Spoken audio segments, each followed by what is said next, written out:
খালটা যে বলতেছে এত স্তূপ হয়ে আছে, এই স্তূপটা তো নিশ্চয়ই জনগণই ফেলছে। ঠিক আছে, জনগণকে আপনি একটু সচেতন করবেন যাতে জনগণ সেই কাজটা না করে। আর আমি যেটা আমার কনসার্ন সেকশনকে বলে দেবো, ওরা এখনই জবাব দেবে।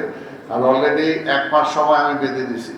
এই 1 মাসের মধ্যে এই মশা যেখান থেকে উৎপাদন হয় সেই জায়গার মধ্যে মশক ওষুধ যেতে হবে, এটা হলো পরিষ্কার। আর 1 মাসের মধ্যে লাইট আমাদের যে জায়গায় পোল লাগানো আছে সেই সমস্ত জায়গায় লাইট 1 মাসের মধ্যে নিশ্চিত হইতে হবে সবগুলো জ্বলবে। এই ব্যাপারে যদি কোথাও গাফিলতি পান সেগুলো জানাবেন। আর এখন বাকি যে অবস্থা আছে সেটা আমার ইঞ্জিনিয়ারিং সেকশন বলবে। আর ম্যানুয়াল যেটা বলছেন সেটাও যেতে বলছি, এইগুলো সব কিছুই 1 মাসের মধ্যে একদম পরিষ্কার হইতে হবে।